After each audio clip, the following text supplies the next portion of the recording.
Sa gitna ng naitatalang African swine fever sa ilang lugar sa bansa, alamin natin ang epekto nito sa supply at bentahan ng karneng baboy. Kausapin natin si Pork Producers Federation of the Philippines National Chairman at AGA Party List Representative Nicanor Briones. Magandang umaga at welcome po sa Balitang Hali. Ay, magandang umaga, Rapi at Connie. Magandang umaga sa lahat ng taga-subaybay. Opo. Sa inyo pong monitoring, kumusta yung presyuhan at supply ng mga karneng baboy sa mga pamilihan, gaya po dito sa Metro Manila? Sa ngayon, dahil nga dito sa epekto ng ASF, dito sa lalawigan ng Batangas at mga kalapit probinsya, ay bumaba siyempre yung ating farm gate price from 220 pesos, naging 170 pesos na lang per kilo. Live. So, ibig sabihin yan, dapat ang presyo ng ating karning baboy sa palengke ay nasa 290, laman kasim, 290, 300. At yun naman liempo, mga 330 to 350. Pero ang mas mataas dyan ang tumatakbong presyo sa Metro Manila. So, dapat i-check yan ng NEDA. Opo. Maglagay sila ng suggested retail price para malaman ang pimili. Paparating na raw po yung mga bakuna. Kung epektibo po ito, mga anong month po kaya natin mararamdaman yung epekto nito? Darating itong Sunday, so may bakuna yan next week. Pero napakaliit ng bilang, 10,000 doses lang. Kahit na yung 600,000 doses na sinasabing may pondo na, maliit. 10% lang ang mababakunahang backyard niyan.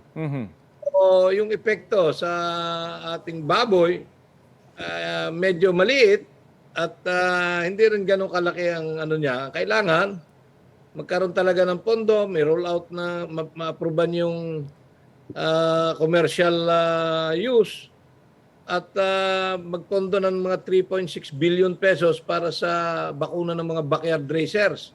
Yung milyon na alaga ng backyard racers. So hanggat hindi po dumarating yung bulto ng bakuna, tataas pa po kaya yung presyo ng baboy? Ano po yung dapat i-expect ng ating mga consumer?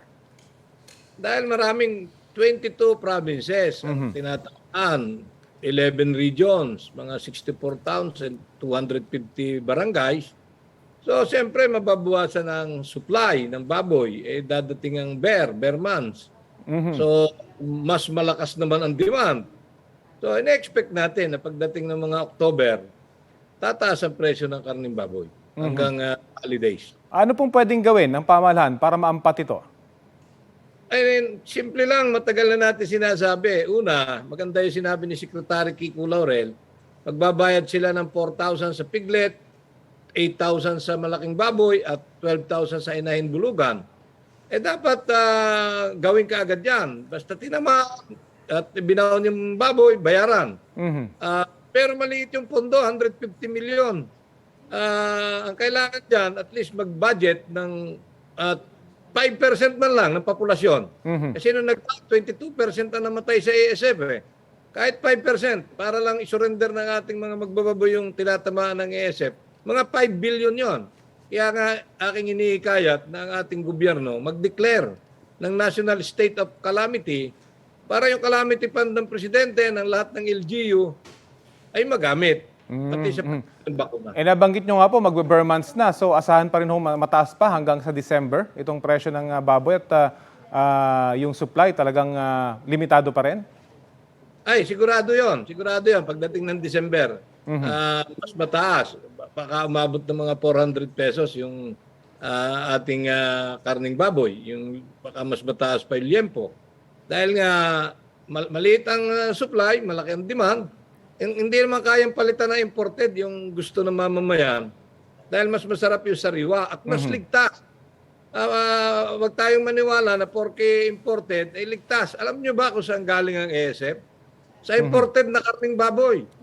So, dahil tayo lang yung bansa na walang laboratory test ang pumapasok mga agricultural commodities.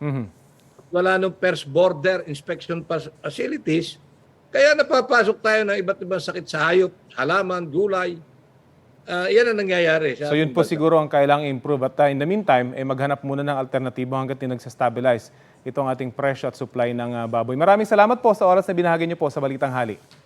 Ay, maraming salamat, Rapi. Maraming salamat sa inyo. Mabuhay kayo. Pork Producers Federation of the Philippines National Chairman at AGA Party List Representative Nicanor Briones. Dead on the spot ang isang babae sa Dipolog, Zamboanga del Norte ng pagbabarilin habang natutulog. Natagpuan namang patay ang isang grade 10 student sa isang taniman sa La Carlota, Negros Occidental. Ang maiinit na balita hatid ni Eileen Pedreso ng GMA Regional TV. Anak, kundi ka masubong kabay, baka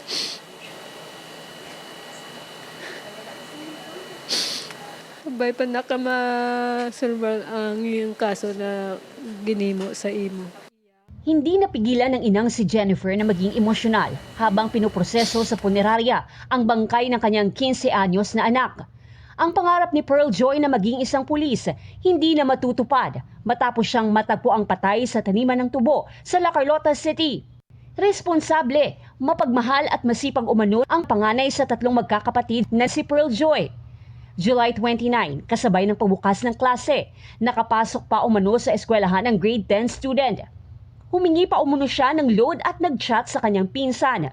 Ato na sa eskwelahan, ang iya na nga pakaisag, ginchat ya ko no. Nga siling niya, nga update ko bikaron sa ugto, makuha ko motor, kay makamotor na ko karon. Ang iya nga pakaisa, wala iya nag-upod sa iya.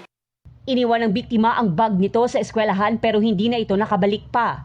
May mga nagsabi sa kanyang ina na nakita umano ito sa crossing ng Abonan sa Barangay Sumag at parang may hinihintay.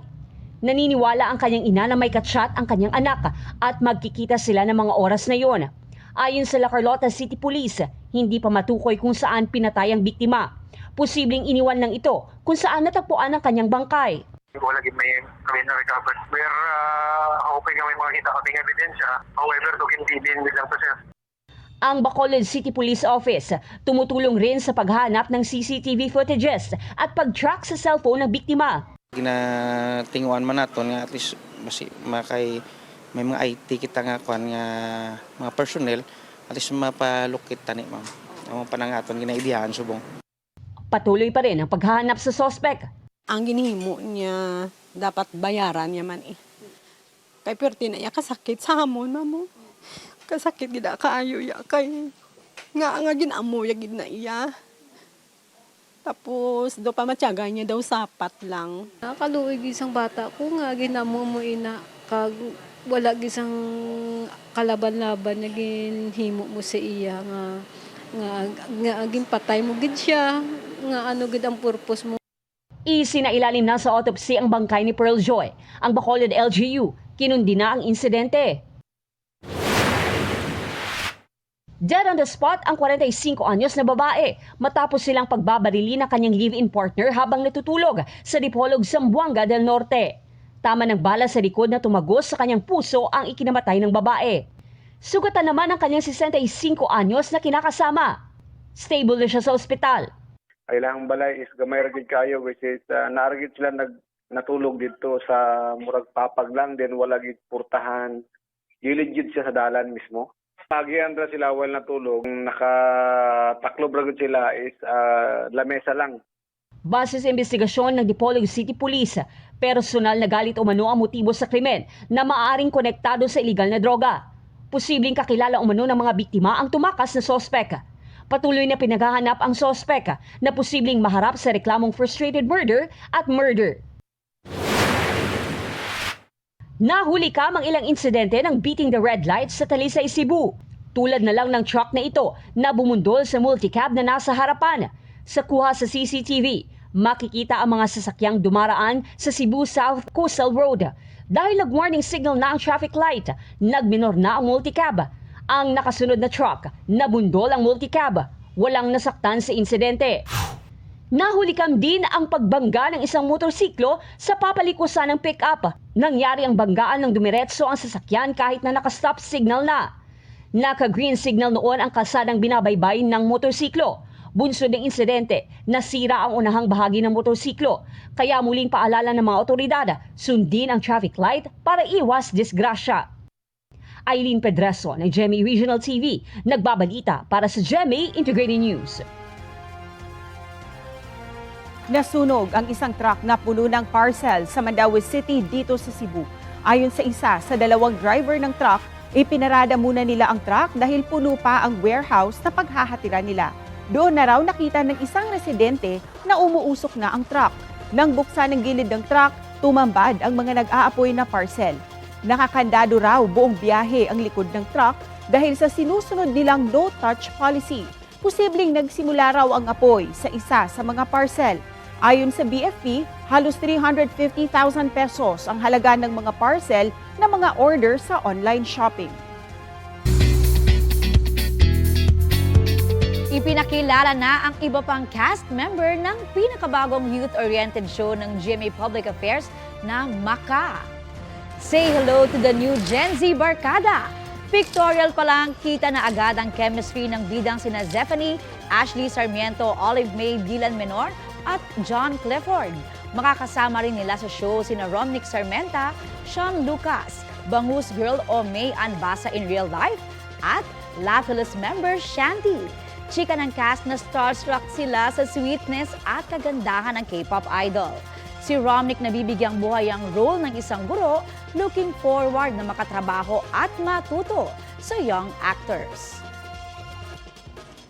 Nananatiling numero 1 ang flagship radio stations ng Kapuso Network sa Mega Manila. Sa datos po ng Nielsen Radio Audience Measurement nitong Hulyo, nakapagtala ng 41.6% audience share ang Super Radio DZBB. Mas mataas sa 38.7% noong Hunyo. Nahigitan din ito ang audience share ng pinakamalapit na mga katunggali. Hindi rin natitinag ang Barangay LS 97.1 Forever. Nahigitan pa nito ang 53.2% audience share noong Hunyo sa 55.6% nito pong Hulyo. Di hamak na mas mataas din ito kumpara sa naitala ng mga katunggali.